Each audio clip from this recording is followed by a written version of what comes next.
Most investors have heard of SIP, STP, and SWP. But the real question is when to use which. Do investors start with small monthly contributions or phase a lump sum into the market?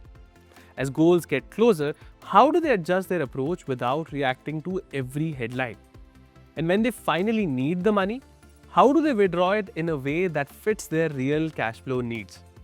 In this conversation, we have with us Mr. Umang Tanna, who is the co-founder of RK Investments and Financial Hub, who has spent years guiding families through goal-based planning, liquidity considerations, and aligning investments with risk preferences.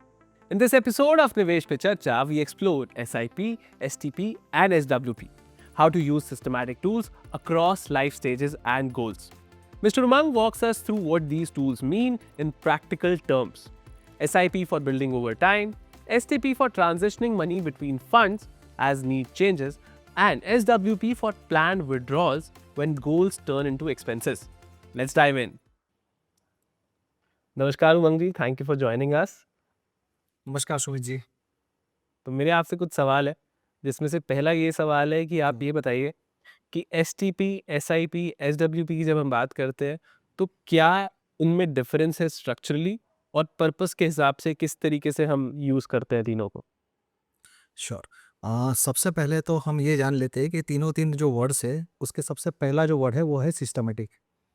तो ये सबसे ज़्यादा depend करता है कि आप market की risk के ऊपर निर्भरता ना रखते हुए, टाइमिंग के ऊपर निर्भरता ना रखते हुए, डिसिप्लिन वे से आप सिस्टमैटिकली इन्वेस्टमेंट करना या उसके साथ जुड़े रहना ज़रूरी है।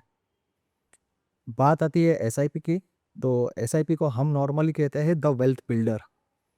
क्योंकि क्या होता है कि एक टाइम है जहाँ पे आपको पैसे जोड़ने के चालू करने हैं। तो ये एक्युमुलेशन फेस होता है जहाँ पे आपको एसआईपी एक बहुत ही अच्छे तरीके से पैसे जोड़ने में मदद करता है। वहाँ पे आप रेगुलरली पैसे हर महीने थोड़े-थोड़े करके जोड़ते जाते हैं और ओवर द टाइम एक लॉन्ग टर्म के अंदर में आपके जो भी गोल्स है, आपकी चाइल्ड मैरिज हो, एजुकेशन हो या रिटायरमेंट कॉर्पस को जमा करना हो, वो धीरे-धीरे करते पूरे होते हुए जाते हैं। फिर बात आती है एसटीपी की, तो एसटीपी है जिसको हम कहते हैं द रिस्क मैनेजर। यहाँ पे क्या होता है कि आपका एक टाइम होता है कि जब आपने कॉर्पस बना लिया, अब आप थोड़े संतुष्ट हैं या फिर आपको लग रहा है कि यार मार्केट अभी बहुत चल गया है, तो मुझे थोड़ा मेरा रिस्क एपेटाइट के हिसाब से पोर्टफोलियो बैलेंस करना ज़रूरी है। तब जाके आप रीबैलेंसिंग के लिए या तो फंड ट्रांजिशन के लिए एक फंड से दूसरे फंड में आप एसटीपी के थ्रू पैसा फंड ट्रांसफ़र कर सकते हैं। जहाँ पे आप डेट फंड से इक्विटी या vice versa equity to debt fund में आप पैसा शिफ्ट कर सकते हैं। फिर होता है एसडब्ल्यूपी जिसको हम कहते हैं द इनकम जनरेटर। आपने बहुत ही अच्छे तरीके से एसआईपी के थ्रू पैसा जमा कर लिया है, आपका एक कॉर्पस बन गया है। अब टाइम आ गया है कि जब आपको ज़रूरत है पैसे की, आपके रोज़िंदा जो भी खर्चे हैं, आपको हर महीने एक इनकम चाहिए लाइक अ सैलरी या तो पेंशन। तो तब जाके आप वो पैसे उधार वहाँ पे धीरे-धीरे करते-करते एसडब्ल्यूपी से थ्रू विथड्रॉ करना चालू करते हैं।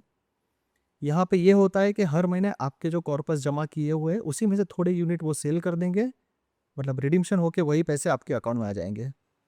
ये पूरे का पूरा उल्टा है एसआईपी का। एसआईपी में आप पैसे जोड़ते हैं, यहाँ पे आपके पैसे निकालते हैं। ठीक है। तो एसआईपी में हमने पैसे डाले, यूनिट्स खरीदते गए हम, फिर उसके बाद अगर एसटीपी की ज़रूरत है, डिपेंडिंग हमारा रिस्क प्रोफाइल हम चेक करेंगे उस हिसाब से, और फिर हम उसको ट्रांसफ़र कर लेते हैं दूसरे फंड्स में डिपेंडिंग कि किस तरीके का रिस्क लेना है, और अगर हमें जब पैसे यूज़ करने का टाइम आया तो उसको हम म्यूचुअल फंड यूनिट्स को थोड़ा-थोड़ा सेल करके उसको विथड्रॉ कर लेते हैं। ठीक है। अब मेरे को ये बताइए कि एसआईपी की जब हम बात करते हैं, तो किस तरीके की इम्पोर्टेंस या किस तरीके के बेनिफिट है एसआईपी से एक्यूमुलेशन करने में? इसके मेन जो बेनिफिट्स है वो मैं आपको बता रहा हूँ।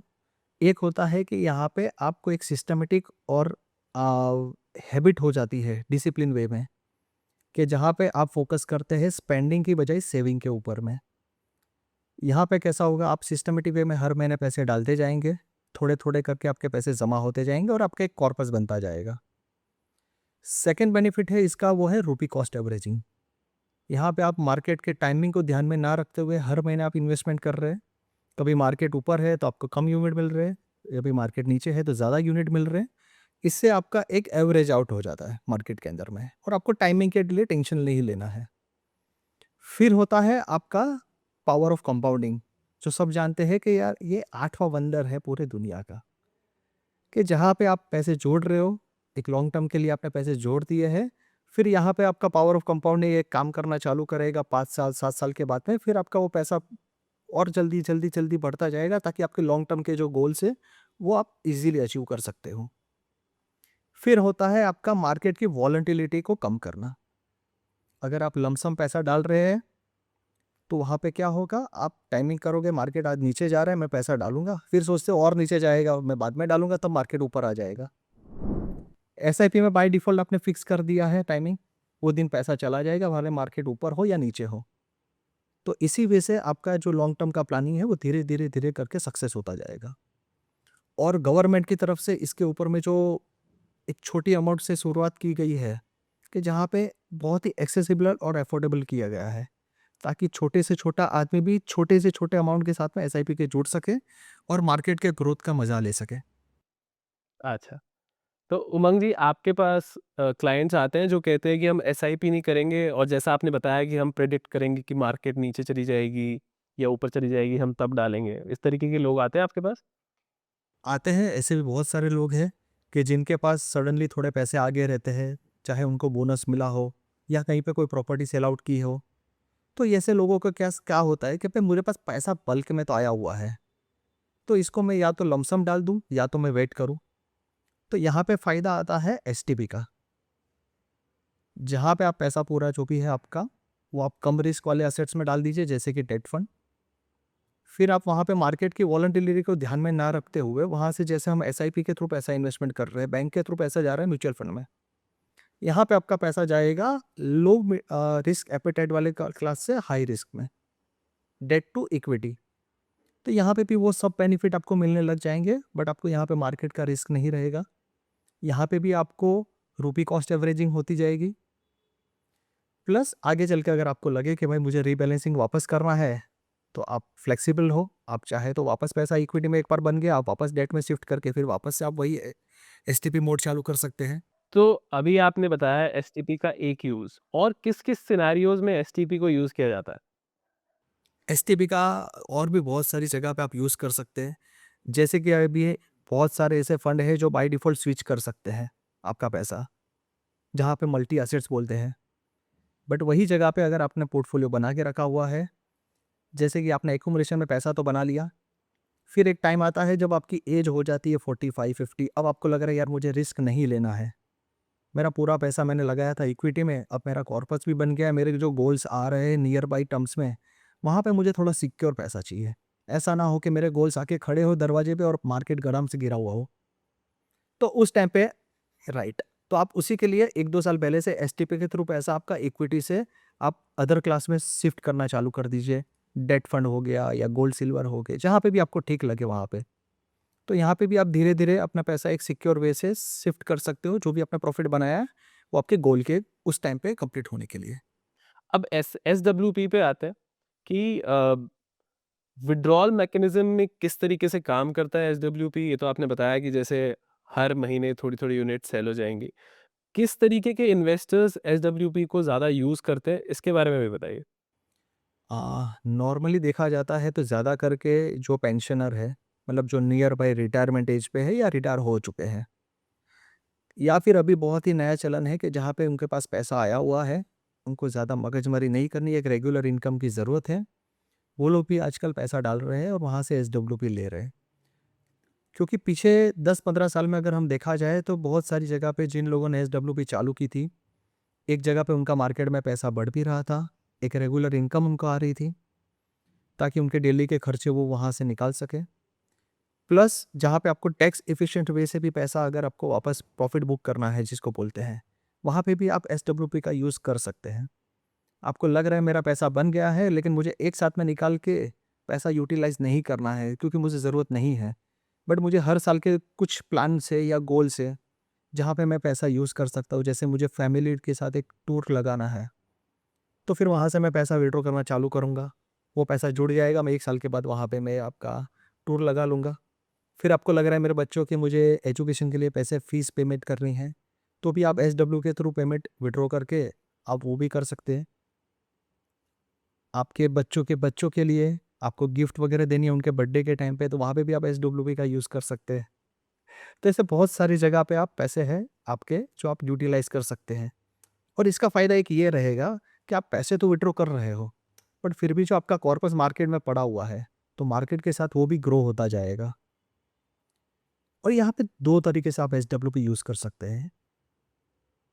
एक होता है आपका fix maturity regular income plan, sorry, एक होता है आपका फिक्स इनकम प्लान, जहाँ पे आप हर महीने एक फिक्स अमाउंट की रेगुलर इनकम के थ्रू पैसा विथड्रॉ कर रहे हो।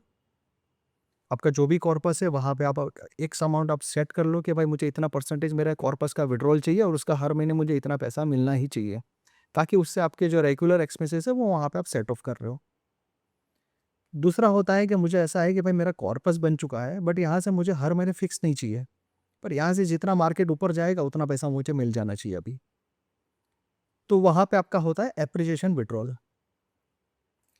तो यहाँ पे कैसा होगा, जैसे ये आज मार्केट है, समझिए निफ्टी है 26,000 पे, यहाँ से मार्केट ऊपर चला गया 1-2%, आपका कॉर्पस भी बढ़ गया, तो आपने जो भी ऊपर कॉर्पस बढ़ा है 1-2% विड्रॉल होके आपके अकाउंट में आ गया। मार्केट जब नीचे रहेगा तो विड्रॉल नहीं आएगा। तो ये एक इसका एक ड्रॉ डाउन है कि जब भी मार्केट अगर नीचे रहेगा और आपका कॉर्पस कम हुआ है जहाँ पे आपने चालू किया था, तो अब आपको पैसा विड्रॉल नहीं आएगा, पर जब मार्केट अच्छा है, आपका फंड ज़्यादा ग्रो हुआ है, तो आपको एक साथ में मोटा पैसा विड्रॉ होके भी आएगा। तो जिनको रेगुलर इनकम की ज़रूरत है, आई सजेस्ट कि आप फिक्स रेगुलर इनकम वाले ऑप्शन में ही एसडब्ल्यूपी सिलेक्ट करिए, ना कि एप्रिसिएशन विड्रॉल में। ओके, करेक्ट बात। मतलब जिसको अगर जो उसी पे डिपेंडेंट है और उनका और कोई सोर्स नहीं है, तो उनको फिक्स इनकम चाहिए, तो फिक्स्ड पे आउट के लिए जाना चाहिए उन्हें। राइट। अभी बताइए कि एसआईपी, एसडब्ल्यूपी, एसटीपी लाइफ के डिफरेंट स्टेजेस में किस तरीके से यूज़ होता है और कैसे हम अलग-अलग फाइनेंशियल गोल्स के साथ इसको अलाइन कर सकते हैं? नॉर्मली देखा जाता है तो यहाँ पे 3 स्टेज मेजॉरिटी आते हैं। एक होता है आपका अर्ली कैरियर, या तो आप बोल सकते हो उसको एक्युमुलेशन स्टेज, कि जहाँ पे आप पढ़ाई करके बाहर निकले हो, आपकी अर्निंग चालू हुई है, अभी से आप पैसा जोड़ना स्टार्ट करोगे, तो यहाँ पे आपका मेजॉरिटी रोल आता है एसआईपी का। आप जैसे-जैसे आपकी इनकम बढ़ रही है, आप नॉर्मल एक एसआईपी चालू करिए। फिर जैसे इनकम बढ़ेगी, आप वहाँ पे स्टेप अप एसआईपी भी यूज़ कर सकते हो। जहाँ पे ऑटोमेटिकली आपकी इनकम जैसे-जैसे बढ़ रही है, वैसे-वैसे आप एक परसेंटेज ऑफ अमाउंट आपके एसआईपी में ऑटोमेटिकली स्टेप अप होता जाएगा। तो ये आपका जनरली काम करेगा अर्ली डेज़ में, लाइक आपने 21, 22, 23 से स्टार्ट किया है अर्निंग, आप 35-40 तक ये कर रहे हो। फिर आता है आपका टाइम्स मिड एज, जहाँ पे आपने कॉर्पस बना लिया है, आपके गोल्स नज़दीक आ रहे हैं, तब होता है प्रिजर्वेशन या तो रीबैलेंसिंग। तो यहाँ पे आपको काम लगेगा एसटीपी, कि जहाँ पे आपने कॉर्पस बना लिया या आपके गोल नज़दीक आ रहे हैं, आपने जो गोल सोच के पैसे जमा किए थे वो गोल्स के पास पहुँच चुके हैं या तो अचीव हो चुके हैं। तो आप सोचते हो कि अभी वो पैसा मैं थोड़ा-सा रिस्क फ्री वाले एनवायरनमेंट के साइड लेके जाऊँ, जहाँ पे मार्केट का रिस्क कम हो। तो आप धीरे-धीरे वही पैसा आप एसटीपी के थ्रू पैसा इक्विटी से डेट में, या तो गोल्ड वगैरह सिल्वर में, जहाँ पे भी आपको ठीक लगे, आप अपने हिसाब से वो शिफ्ट कर सकते हैं। फिर आता है लास्ट स्टेज, के जहाँ पे आपको अभी पैसे की ज़रूरत है। तो ये होता है रेगुलर इनकम स्टेज, जहाँ पे हम इसको बोल सकते हैं या तो फिर डिस्ट्रीब्यूशन फेज़, कि जहाँ पे आपने पैसा जोड़ लिया है, अब आपको वो पैसे की ज़रूरत है, क्योंकि आपके अदर सोर्स ऑफ इनकम बंद हो रहे हैं या तो बंद हो चुके हैं। तो यहाँ पे फिर आप वही पैसा एसडब्ल्यूके के थ्रू सिस्टमेटिकली विड्रॉ करना चालू कर सकते हैं, जिससे आपकी डेली की जो भी ज़रूरतें हैं, वो आप वहाँ से पूरी कर सकते हैं। ओके। तो उमंग जी, जैसे आपने ये लाइफ स्केल पे बताया, जैसे अगर लेट्स से हम कोई छोटे गोल्स लेके छोटे मतलब एक लॉन्ग टर्म का गोल लेकर चलते हैं घर खरीदने का, तो उसमें भी हम एसआईपी, एसटीपी और एसडब्ल्यूपी एसडब्ल्यूपी नहीं होगा वो? या फिर हो सकता है क्योंकि डाउन इंस्टॉलमेंट्स पे करने के लिए, तो वहाँ पे कैसे होगा? जैसे कि अभी समझिए आपने एक गोल लिया है कि मुझे आज से 5 साल के बाद में मुझे एक घर खरीदना है, ठीक है? तो लेट्स से कि अभी से आप पैसा जोड़ना चालू कर रहे हो, 5 साल में आपको पता है कि मुझे ₹100 का घर लेना है, तो ₹20 मुझे मोटा-मोटा डाउन पेमेंट लगेगी। तो यहाँ पे आप अभी से एक एक्स अमाउंट चालू करोगे, ताकि वो 5 साल में जाके आपका ₹20 हो जाए। आप वो पैसा विड्रॉ करके आप डाउन पेमेंट में डाल सकते हो, अगर आपके पास उस टाइम पे उतना पैसा नहीं हो तो सफिशिएंट। अगर आपके पास वो पैसा है जहाँ से आपने डाउन पेमेंट एडजस्टमेंट हो चुका है आपके सैलरी के थ्रू या आपके अदर सोर्स के थ्रू, तो फिर आप यही पैसा कंटिन्यू कर सकते हो। फिर लेटर ऑन स्टेज जब आपको लगे कि अभी 10 साल हो गया है, मुझे यहाँ से पैसा SWP के थ्रू विड्रॉल करके वहाँ से मेरा EMI कंटिन्यू करना है पे ऑफ करने के लिए, तो आप वो भी कर सकते हो। तो ये दोनों तरह से आप मिक्स करके आपके होम लोन के लिए भी प्लानिंग कर सकते हैं। सेम चीज़ आप बच्चों के एजुकेशन के लिए या आपके रिटायरमेंट के लिए भी यूज़ कर सकते हैं।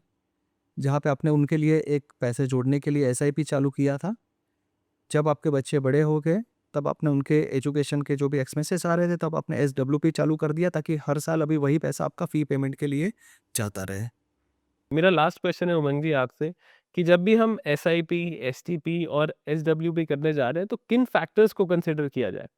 एक्चुअली फैक्टर्स जो भी रहेंगे वो हर पर्सन टू पर्सन, हर इन्वेस्टर टू इन्वेस्टर डिफरेंस रहेंगे। बट जो नॉर्मली 4-5 फैक्टर है जो आपको सबसे पहले ध्यान में रखने चाहिए इन्वेस्टमेंट करने के लिए, तो वो होता है सबसे पहले कि आपके गोल्स क्या है, या तो आपका जो इन्वेस्टमेंट का स्टेज है वो क्या है।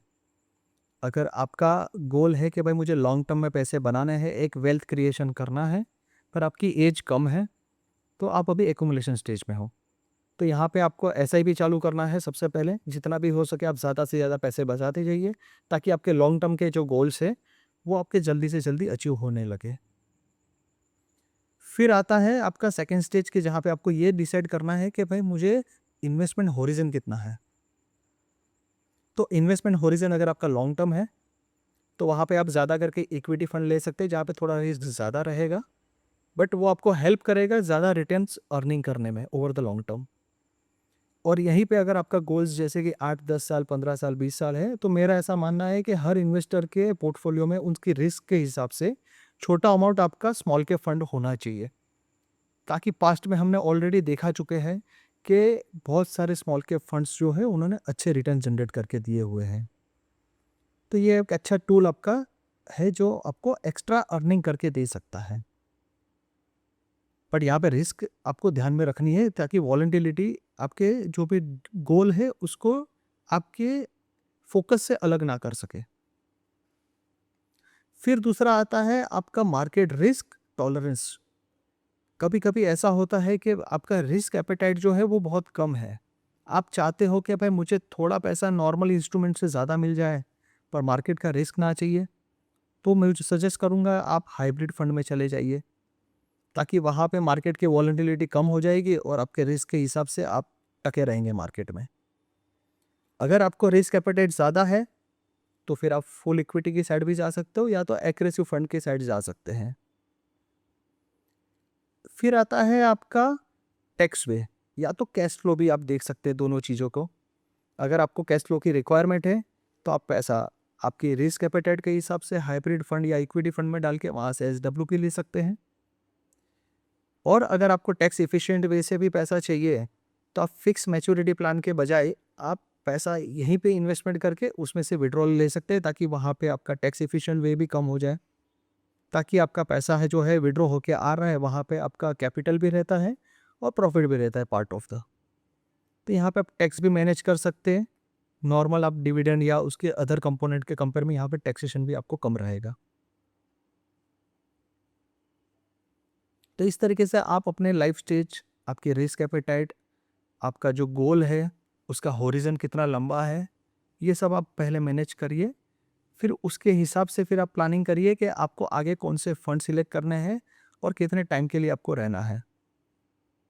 बट नॉर्मली मार्केट ये देखा गया है कि जितना आप लंबे टिके रहेंगे मार्केट आपको उतना ज़्यादा रिवॉर्ड्स करके देगा। Okay, Umang ji, I think we will just wrap up our conversation with this thought. बहुत ही insightful था आपसे बात करना. Thanks a lot for joining us. Thank you so much Sumit ji. The unifying theme here is structure that stays connected to purpose. Knowing when you are building, when you are shifting, and when you are drawing from the corpus. Mr. Umang explains how SIP, STP, and SWP can each play a role across different life stages, depending on timelines, liquidity needs, and risk preference. He also highlights that even within SWP, the approach can differ. Some investors prefer fixed withdrawals for predictability, while others link withdrawals to market movement, reinforcing that the method should match the need. Do consult your financial advisor before investing. Mutual fund निवेश बाजार जोखिम के अधीन है। योजना संबंधी सभी दस्तावेजों को ध्यान से पढ़ें। Mutual fund investments are subject to market risks. Read all scheme related documents carefully.